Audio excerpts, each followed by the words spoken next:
Hey guys, my name is Ryan, and we're back again with another Spirit Island video. Last week, we were talking about the elemental identity of all the different spirits. And the way that I define the elemental identity is based on what elements they require in order to activate their innate powers. In that, there was one element that I missed, and it was pointed out to me in the comments, this moon element here on Relentless Gaze of the Sun. As we can see on the right innate consider harmonious nature, I missed a moon for that first tier, and so I added that to the tertiary level. It's kind of funny that I missed that one because that's probably your most important one to hit in solo. The other parts of the right innate are not nearly as important in solo play, but that moon is crucial. So it's unfortunate I missed that one, but just want to get that update in there. Now, there was one other detail that I had it in my notes, I just forgot to mention it in the video. It's going to be kind of sort of relevant here, so I'm going to include it. And that is, what elements does a spirit require for any amount of their innate powers that they do not have access to as a part of their unique power cards? Right? We would think that if you play your unique power cards, you can access your innates. The most famous example would be River Surges and Sunlight. It's kind of one of the first builds that you probably learned, is that if you play all 4 of your starting cards, you can access the full strength of your innate power, Massive Flooding. And so that's kind of just one of the big strategies. Get yourself up to 4 card plays as quickly as you can, and then play all your unique cards over and over and over again. At certain fringe levels, that's not going to be possible for every spirit because you literally don't have access to all of the elements that you need. So in no specific order, the elements that are missing, we have green is missing an earth, keeper is missing air, pandemonium lightning doesn't have moon, transforming wildfire doesn't have animal, serpent is missing plant, stone is missing plant, starlight is starlight, so it's missing all of them, and then gaze is missing water, plant, and moon. So if you wish to activate one of those powers that requires that element, you're going to need to draft into it most likely. Now, most of these is not a really big deal, but the one that does matter quite a bit is going to be Serpent Slumbering, missing access to plants. Since our entire left innate, aka the part that makes the spirit so good, it's missing plant, or it requires plant up and down, and since we're missing it, that is a huge amount of power that we need to work our way through the draft deck in order to gain access to. Now, unique power cards are not the only way that we start with access to elements. As we grow and we start removing presence off our tracks, we do gain access to more elements because almost all spirits in the game have elements pre-printed on their tracks. So, for example, Sharp Fangs, as we go across top track, will gain access to animal and plant elements for free. This is going to help us hit our innate powers, but there is one more thing that we need elements for, and that's what we're going to talk about today. And of course, that is major powers, specifically the thresholds on major powers. Even though I've been playing this game for many years, I think there are some holes in the way that I play. In general, there are 2 ways to build every spirit. You've got top track builds and bottom track builds, where top track, naturally, as you go across it, you're going to gain more energy per turn, and it's going to make it easier for you to play majors. So you're going to play fewer cards, but you're going to have higher impact cards. And then bottom track increases your number of card plays, so you're going to have fewer high impact cards, but you're just going to be doing a lot of things. And the way that I tend to play, I'm pretty much always pushing across bottom track. Now, when you go across bottom track, by playing more cards, you're going to have access to more elements because of all those cards that you've played, and that allows you to help threshold your innate power. And that's really what I like to do. That's the way I like to play spirits. Now, if we were to take a look at all of the spirits in the game and count up how many elements they get across top and bottom tracks, in total, we're getting about twice as many elements across top track as we are across bottom track. And this makes sense to me from like a design perspective, where if you want people to go play majors, majors feel a lot better when they're thresholded, and to threshold them, you need more elements. But to get more elements, you need more card plays. And so if it wasn't for free elements available to us on top track specifically, then we would kind of never be able to threshold our majors. Sure, we can actually afford them, we can play them, but we don't have access to their full strength, and so it can feel like it's just not worth it, since on an energy efficiency level, it might not make sense. Today, I want to work towards convincing myself that I should try more top track builds, and I should draft more major powers. To make major powers feel like they're worth their time, though, I feel like they have to be thresholded. So, first step, let's get more information about the cards. As you can see here on the screen, I've taken every single major power and I've broken them down based on the elemental distribution of their threshold. So this left column requires only one single element of some quantity in order to threshold it. This second column requires two different elements. Third column is three different elements. And then over here is just other. But let's take a look over here as an example. So all of these require just one single element of some amount in order to threshold them. Right? Like Cleansing Floods requires 4 waters. Pillar of Living Flame requires 4 fires.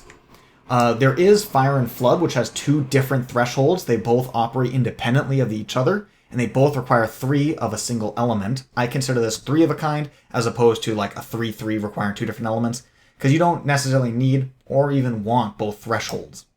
In a similar manner, Fragments of Yesteryear also has 2 different thresholds, both of 3 elements. Now, we're going to take a look at this distribution. There are 11 powers that require just a single element in order to threshold them. There are 31 that require 2 elements, 31 that require 3 elements, and then over here, the other pile, there's 5 of them. 3 of them require 4 different elements. 1 of them requires all 8, and 1 requires none at all.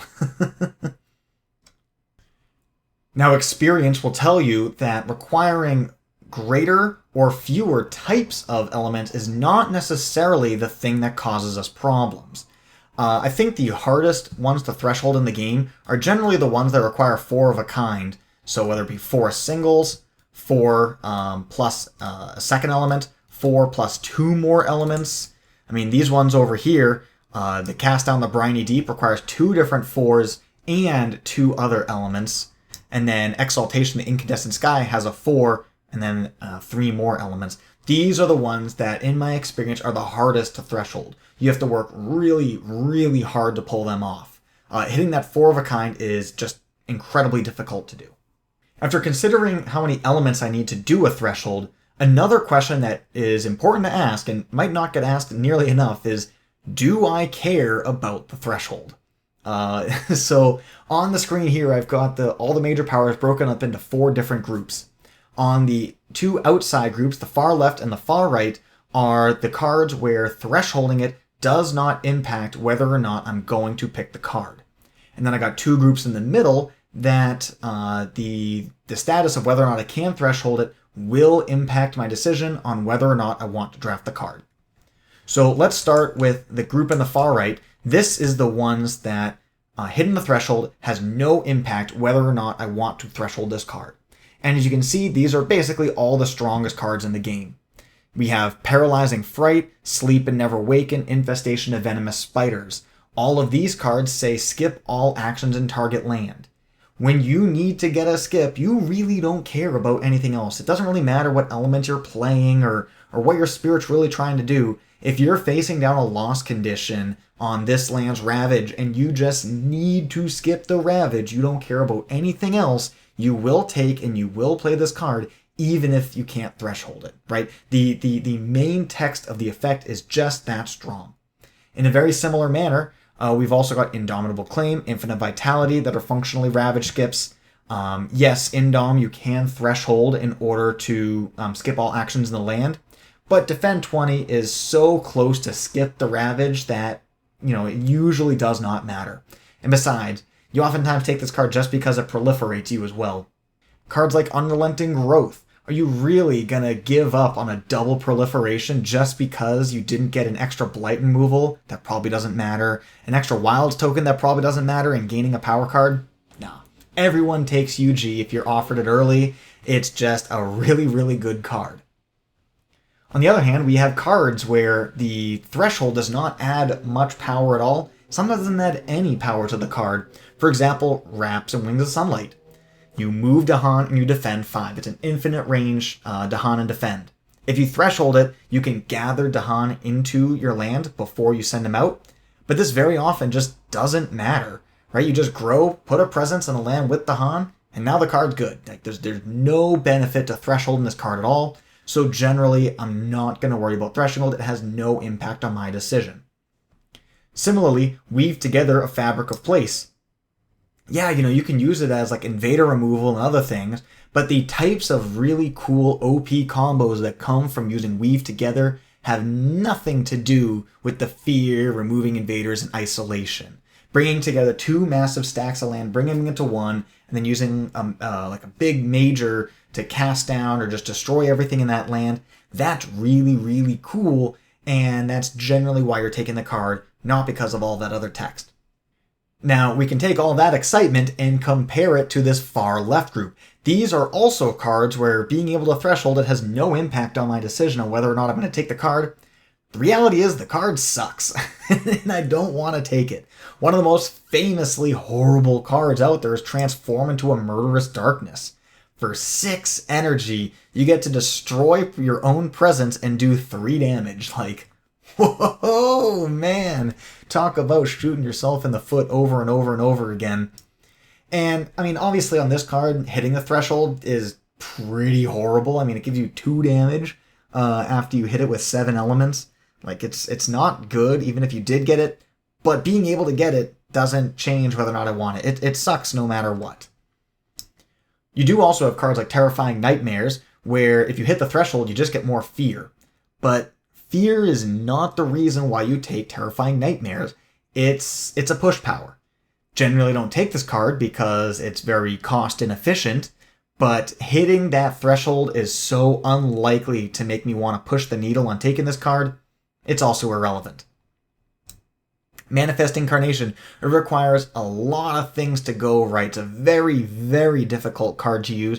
When it works out, it's amazing, right? And I have absolutely won games with Manifest Incarnation, but there is such a narrow path to make this card work. 9 times out of 10, I'm just not considering it, and the threshold has no impact on it. So that leaves me with these 2 middle groups. This does leave us with the overwhelming majority of the major powers in the deck, but I did split them up into 2 groups. This group on the left is the cards that I much, much, much heavily prefer having the threshold, and the group on the right, I don't need the threshold nearly as bad for me to be willing to take it. This divide within this group isn't going to matter for the rest of the video. I just figured I'd put my opinions out there. The threshold on the left side is far more important than the threshold on the right. But for the rest of the video, I'm only going to be talking about the threshold on these cards here. I'm removing the cards that I feel like the status of whether or not it's thresholded has no impact on whether I want to take and play the card, and I'm only going to focus on the cards where the threshold actually matters to me. As you'll see, this video was a ton of work to put together, so finding a way to cut out about 25% of the cards in the pool saved me a lot of work. I feel that it is very important for us to hit the thresholds on our majors in order for us to maximize the value of the cards and maximize our odds of winning the game. If we leave potential value on the table by not thresholding our cards, then we are not getting the best bang for our buck. We could be more efficient doing something else.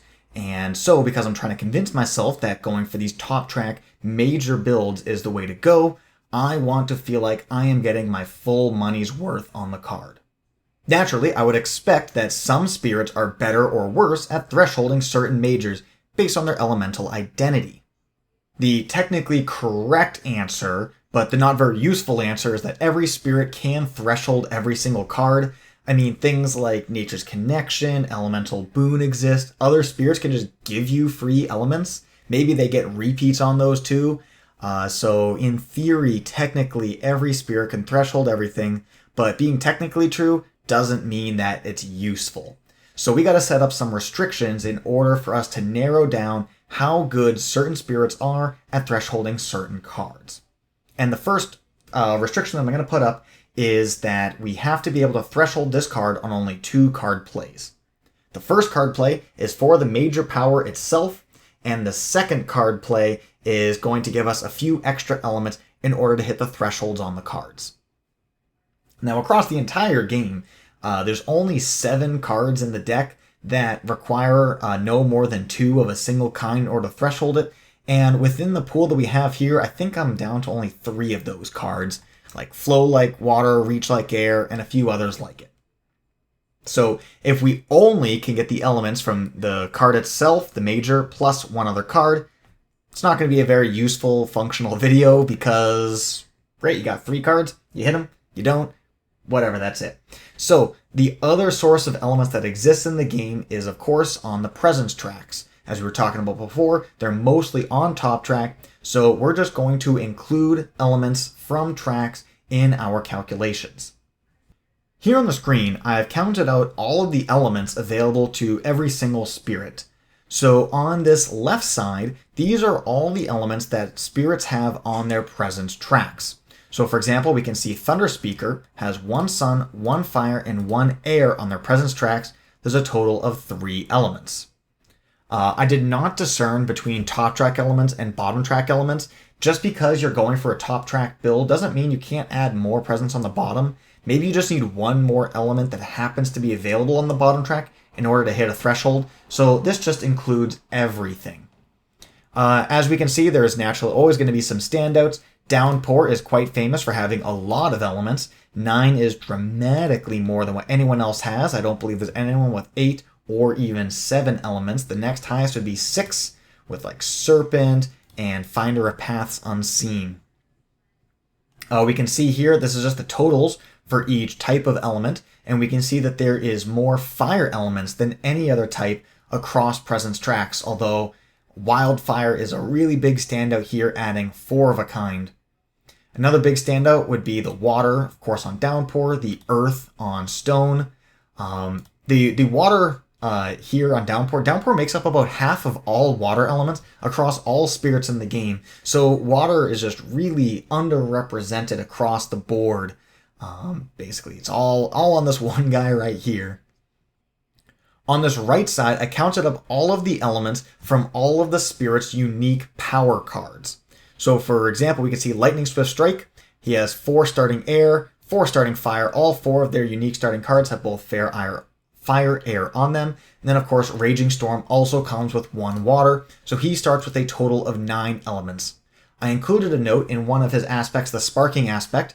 The Raging Storm gets removed from his starting cards and gets replaced, and that creates a net change of -1 water and +1 sun. The only time this is going to exist on another spirit is here on Spread of Rampant Green, with the moon getting removed and a sun and fire getting added with the Tangles aspect. But we can see here with all the different spirits, they have tons of elements available to them. The lowest is obviously going to be the outlier of Starlight, but we know that Starlight doesn't really use their starting cards, right? They're all designed to be forgotten pretty quickly. And then we do have some very high ones, such as Many Minds, Finder, and then the biggest one is going to be Dances Up Earthquakes. Now, we are kind of cheating with these guys as well, because those are the 3 spirits that start with extra cards in their starting hand. All the other spirits in the game have 4, Many Minds has 5, and then Dances Up Earthquakes and Finder of Paths Unseen both start with 6. Another interesting anomaly with both Finder and Dances is they are the only 2 spirits that have at least 1 of every single element available to them. There's a lot of spirits that come close. For example, Vital Strength is only missing an air. They have everything else, but only 2 spirits that have both the most power cards also have access to the most total elements and 1 of each kind. So as we will see, spoiler alert, they're really good at thresholding majors. So as mentioned before, I wanted to only allow spirits to threshold a major power on 2 card plays. One of them is going to be the major power itself, and the second is going to be some other card that is going to, fluff out the elements. Then we're going to add the elements that are available based on the presence tracks in order to try and threshold a card. There is one slight modification that I should add, and that is that the card that is played, that second card besides the major, must be a unique power card. One of the starting cards in a spirit's opening set of cards. I feel like this is a very fair restriction, because it is the only cards that you can guarantee access to every single game. Just because there are cards in the deck that have great, perfect elements that you can easily use in order to threshold whatever major that you're pulling, it doesn't mean that you're going to pull them. The only thing you can guarantee is access to your unique power cards. At the absolute worst, you can always hit that reclaim button, get that unique back in your hand, get that major back in your hand, play those two cards together, and then hit the threshold. So, sorry I had to take my face off the screen. I wanted to get this entire chart out there for you guys to see. It is just a massive pile of numbers. So we're going to leave this up for basically the rest of the video. Of course, feel free to pause and you can choose to parse through this, but I am going to talk through some of the highlights. What we see here is on the left side, this is all of the major powers that I chose to focus on. Remember that I removed the cards that just suck and removed the cards that are OP. Basically, we're only looking at the ones where the status of whether or not we hit the threshold changes whether or not I'm willing to take the card. So I've got all of those majors listed alphabetically here on the left side. Then across the top, I have all of the spirits in the game. For you wise, observant people, you'll notice this is not all the spirits in the game. First, I elected to remove Starlight because your starting cards are not the ones that you're actually going to be playing. We could do this and show that you can't threshold anything. But yeah, there's just way too much things that happen with Starlight. Of course, it's a purely customizable spirit. In his natural play pattern, you will be able to threshold every single card of the game just by the nature of having access to functionally 4 any elements, as well as way more drafting capabilities than any other spirit. Okay, so we removed him, and I also removed all of the spirits that have access to an any element on their tracks. We're going to look at those guys in a second, but these ones are the very straightforward guys. So on the left side, we have Lightning, Vital Strength of the Earth, River, Shadows, right? These are the 4 base game spirits that come with no elements on their tracks. And as we can see, as we would expect, very few cards can be thresholded. There's only, I think, 3 cards in the pool of majors, based on the ones that I removed, that they even could threshold if they wanted to. And Lightning can hit 1, Vital hits 3, River hits 1, and Shadows hits 0. So that means for these spirits, in order for them to play and threshold any major, they must be able to either access 3 card plays or get some good, nice, lucky drafts. Now, Shadows is the first spirit that I'm going to have a second column for. I've highlighted green here, and it is for the Dark Fire aspect. Dark Fire does a little bit of assistance to Shadows. It's strictly a buff. It gives Shadows a free element, but then it also says that Moon can be used as fire, and fire can be used as Moon. And so I went through all of the major powers again, and this time, with all of those bonuses to elements, with the Dark Fire aspect, there are 5 major powers that we are able to threshold. And the first on that list that I want to draw attention to is Fire and Flood. For the rest of this chart, if you hit the fire threshold or the water threshold, you get credit for thresholding Fire and Flood. I didn't even look to see if there were spirits that could do both. If you did, you don't get any bonus credit, but if you can hit the water or the fire, you get full credit for thresholding Fire and Flood. There's going to be a little bit of scrolling up and down that I'm going to do periodically, just because this chart's a little bit too big to fit on my screen, and I don't want to zoom out anymore. I want to keep this legible. But drawing attention to some of these aspects while we're on that topic, Thunder Speaker is able to threshold 6 cards. Tactician on growth allows you to gain either a fire or an air, and with that little bonus, we can threshold 2 more cards. We can now threshold Instruments of Their Own Ruin and Pillar of Living Flame, right? It requires a quad sun, requires a quad fire for those 2 cards. Tactician gives us the ability to threshold those guys, where previously base Thunder Speaker could not, on only 2 card plays, only playing uniques. Similarly, green, we can do 3 cards, but Tangles gives us access to another one. with the Strangling Fire Vine, thanks to that fire on our brand new unique card. Ocean has a good amount of elements. We can hit 6 there, 8 on Teeth, 7 on Eyes, 11 on Mud, 4 on Heat, 7 for Whirlwind. Now for Keeper, we also have the aspect Hostility, gives us access to a bonus fire, so that gives us Sun, Plant, and Fire with Hostility. That'll buy us another 2 major powers. Transforming gives us access to an extra 12 major powers. Now, transforming, this is there are a few innate powers in the game that give us access to elements, and transforming is one of them. So, with this spirit, if the top tier, once you hit that 4 fire and 1 plant, you can then forget a card to gain a card and then get an any element. By considering that any element, we gained access to 12 more cards.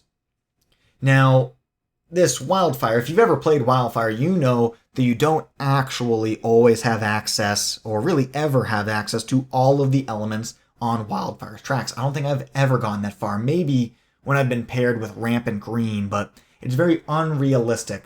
And as I was working towards the ends of this project, I realized that that is a gaping hole in my analysis here. It is uncommon, unrealistic for a spirit to unlock all of their presence tracks. So I've not decided whether or not it's worth like going back and really redoing everything. Just because of that. But with the transforming, that is a potential hole, a potential flaw in this analysis.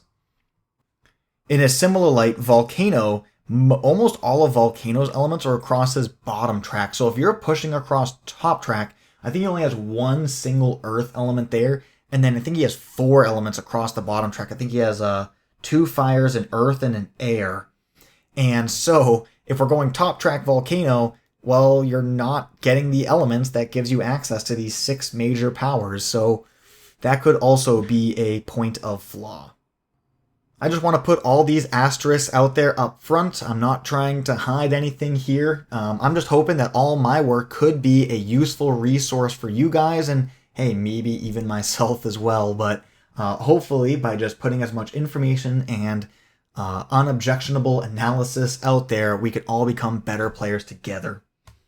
So Fire and Flood is the most thresholdable card with all these restrictions, but of course that's kind of cheating because triple fire or triple water would count you for getting this threshold. So Ocean gets the score for it, as well as Teeth, even though those 2 spirits have basically no overlap. Next highest, I'm looking at Flow Like Water. This only requires 2 air, 2 water. So, it's one of the easiest thresholds in the game. It's about as easy as it can get. So naturally, a ton of spirits are able to hit it. In a very similar way, Walls of Rock and Thorn only requires 2 earth, 2 plant. But just the way the cookie crumbles, only 9 spirits hit that threshold. Coming in a little bit higher is one that is technically harder to hit, with Thickets Erupt at every touch of breeze. That is a triple plant threshold, and 10 spirits are able to hit this. Lots of spirits being able to hit a card is interesting, but what might be more useful is the ones that no one can hit. So that way we don't draft a card by accident. Maybe we didn't do enough analysis up front. I mean, Cast Down the Briny Deep probably shouldn't be surprising. One of the most elementally taxing cards in the entire game. Similarly, Exaltation, the Incandescent Sky. I think this one is the most. This one takes 12 elements, whereas Cast Down also takes 12, 2, 2, 4, 4. But something like Inspire the Release of Stolen Lands, I believe this is a 3/3/2 card. It just has a very unusual combination. Sun, water, animal. Not a lot of cards have sun, water, animal on them. It's a very strange triple element combination, and, well, no one has it. Poison Land, double earth, double plant, triple animal. That might be wrong. Maybe it's triple earth, only double animal. Anyways, no one hits that one either. Sea Monsters with the triple water, triple animal. No one got that one. What else one do we have here? We got Unearth a Beast of Wrathful Stone. Moon, Earth, Animal. And so, yeah, no one else has ever been in that tricolor combination before. Makes sense that no one gets this one easy. And then last, Winds of Rust and Atrophy. This is an animal, air, water triple combo, and no one's able to hit it. What's certainly more important than how easily a specific card can be thresholded is how good a specific spirit is at thresholding a major power. What is the likelihood that when they draw majors, they're able to threshold one of them? Since this is one of those decisions that you're going to be thinking about on turn one. And as we take a look at this bottom row here, we can see that our best spirit is going to be Downpour with 14 majors thresholded on only 2 card plays. And isn't that great? Because Downpour really never gets past 2 card plays, so that's a convenient breakpoint. Some other really good ones. We got Lure coming in with 12. Transforming with 12, though this gives us an any and all the aspects that I talked about previously. We've got Mud with 11 cards. One card I want to draw attention to actually with Mud specifically is being able to do Dream of the Untouched Land on only 2 card plays without an any. Mud's 4 free elements are the exact same 4 elements required to threshold Dream of the Untouched Land, so that's a very spicy one. And then we also have Hearth Vigil, which has a whole bunch of elements as well. Oh, and I missed Roots. Roots actually gets 12. It outperforms those other guys. So if you're playing one of those spirits, you should really strongly consider pulling a major. I don't know the exact math off the top of my head. The odds are extremely likely that you're going to get a great major for yourself. Now, these spirits I chose to separate out because they have access to an any. As I'm saying this, I realized I probably should have pulled Wildfire and Transforming Wildfire over here like I did with Memory and Intensify, but alas, we're recording. We are live, baby. You know, we don't make edits post chat, right? Anyways, because of access to an any element, naturally we're going to expect these guys are going to hit a ton more major powers. And as you take a look at the bottom, whereas previously like 10, 11, 12 was a really nice number to hit, we're hitting 14, 27, 39, 40, 47. We're hitting some absurd numbers here. So let's go through it. So base Memory has access to no elements, and I chose not to consider the whole like collecting element tokens and then spending a minigame. I focused only on the cards, and because Memory has no elements purely printed on their tracks, comes down to only 2. Obviously, we know in practice it's going to be a lot better than that, but I digress. Intensify gives us a moon and an any, and just with those, we gain access to an additional 14. We can still hit the 2 from Memory, so this can be 16 total, but we can now threshold an additional 14 because of those free elements. I think it's a great demonstration of how just a little bit of elements makes a big difference. Dances Up Earthquake came in surprisingly low for me, if I can say that 27 is low, but Dances has access to all of the elements on his starting cards. What I've found when going through all the different options for Dances is that just because we have access to everything doesn't mean we have the right combinations of everything. All of his cards have Earth on them, and so all of the Earth plus X thresholds were all able to be hit pretty easily, but something like an Accelerated Rot, which is a sun, water, plant, really off of Dance's core elements, even though we have access to sun, water, and plant across our cards, we don't have them all on any single card. Even though we have an any, it's not enough to close the gap for Accelerated Rot. But of course, 27 is a very nice number. We also know that Dances, maybe this analysis doesn't matter so much for because you play like 7 cards at a time. But in the very, very late game, after you've done your massive Earthquake and you've really blown up the board and you're kind of just doing like little chip things in order to close out the game, perhaps this 27 number could be more relevant to you. Stone does have access to an any, but of course, he's pretty much just a 1 element guy, comes in at only 8 cards. Trickster has a good suite of cards, plus that any. We get 19, Gaze comes in at 16. He's very close to being a mono element spirit, but he does also have 1 fire in addition to all of his sun. So it comes in at 16. Wounded Waters. Wounded Waters has optional elements. So it has a water or an animal, and I made a point to be very careful. I only counted him as either getting water or animal. I didn't double count that spot. Same thing with the fire or plant. I made sure not to double count that as well. But of course, in addition to those optional elements, we do have a true honest-to-goodness any element as well at the end of top track.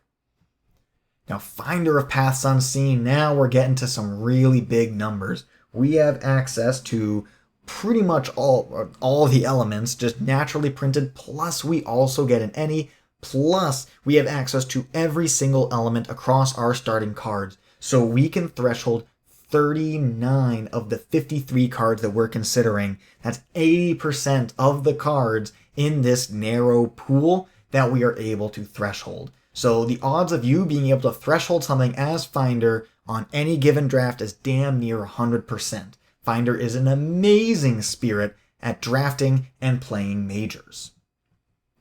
Now for Bringer and Serpent, I had to get a little bit more detailed. As I mentioned before, as I was working on my analysis, I realized that I am giving points in unrealistic situations, and both Bringer and Serpent are some of the worst offenders. Both of these guys have access to 2 Ennies. But of course, one of them is a lot easier to get than the other. Bringer has access to an Ennie on top track and one on bottom track that I'm willing to bet you have never picked up. I know I certainly have never picked up. I think there was a game where I was getting proliferated and I still didn't get it. I was 1 present short by the end. But Serpent also, we have an Ennie on the left side, like when we're still asleep. There is another Ennie element on the right side of that middle point after we've already woken up. It's between that 6 energy and 12 energy node. I think it defeats the point of this drill that we're doing if we include those Ennie elements. I've not taken the time to do a similar level of detail for any other spirit here, but it is something in the back of my mind. So for Bringer, we do have 2 Ennies, which I considered. We also have a conditional Ennie element. Because our left innate can give us an extra element, we just need to beat that threshold in order to get our bonus element. So I went through the analysis. I considered 1 Ennie element available. I also considered with the threshold, because that threshold is really easy to hit. Since we get a free moon, we play, almost all of our starting cards have a moon on it. So we play any of those with the free moon. As long as the major that we play also has a moon on it, we're picking up an extra element along the way. So in green are the cards that we can threshold by playing just that major, just one of our uniques, and then using only 1 Ennie element, and we may or may not also use our innate. The ones in red are the ones that we can only threshold if we pick up that second Ennie element, and then the ones that are blank, we still can't threshold even if we pick up both of those Ennie elements. So it says 40 here, but the real answer is going to be about half that. Now Serpent, in addition to having the 2 Ennie elements that we talked about before, we also need to consider whether this is solo or multiplayer, since we actually do have access to a third Ennie element in the form of Absorb Essence. Absorb Essence has all of the elements of any of our other cards, so if we wanted to take any major and then combine it with any of our uniques in order to get the most amount of elements, see if we can threshold something, as it turns out, the answer is always going to be Absorb Essence. All of the elements from all of our other cards are all represented on Absorb Essence, and so if we're in a solo game, we could play Absorb Essence, absorb ourselves, and get the extra Ennie element. So here, in total, we can hit 47, and that's very spicy and exciting, but the green ones only require a single Ennie element to hit. So this could be solo, and we absorb ourselves. We haven't unlocked that next Ennie element yet. Across top track. This could be multiplayer once we've hit that Ennie element. But of course we can't absorb ourselves. Yellow is 2 any elements.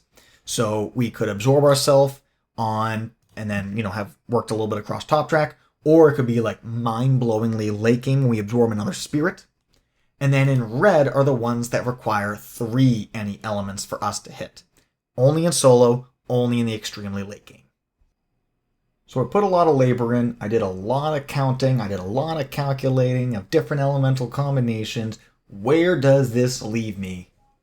And the truth is, I don't know. I'm not sure that my opinions have changed at all from when I started this project to when I ended it. But by golly, I did all that work, so I'm going to put something out there. Maybe a lot of this was kind of intuitive, just after having played this game for so many years, so many hours, so many hundreds and thousands of reps. A lot of this just kind of feels that way. I will say, actually, one single spirit that really stood out to me, outperformed my expectations, is Mud. This spirit did way better than I thought he would under the restrictions of this game. I think I'll definitely give Top Track Mud a try. That could be really interesting as just a way of, just approaching the game a little bit differently, maybe shoring up some weird matchups. I don't know, it's worth giving a shot to. But even if I didn't move the needle on my opinions, I still think it's a good exercise to challenge ourselves, ask ourselves if our preconceived notions, our preconceived biases are correct. Or if perhaps that the way that we are thinking is selling ourselves short. If we're not willing to openly challenge our previous playstyles, our previous biases, we'll never give ourselves the opportunity to grow more. There are a lot of spirits that I have been struggling with. I'm kind of looking at Sunbright Whirlwind, where, another way to think about this is maybe seeing how many things I can threshold pretty easily, and of course we have access to a third card play pretty easily as well. Maybe what I need to be doing is playing a lot more top track. For example, in solo, I've still never gotten a victory against England with Sunbright Whirlwind, but this would encourage me to try something different, and hopefully that works out. So, we're all on this journey together. I'm not perfect. I would assume that you're not perfect either. Hey, maybe you are. I don't know your life, but we can all find ways to improve. So, ending this one on a bit of a curious note, but let me know what you guys think. Thank you all so much for watching. Have yourselves a glorious day.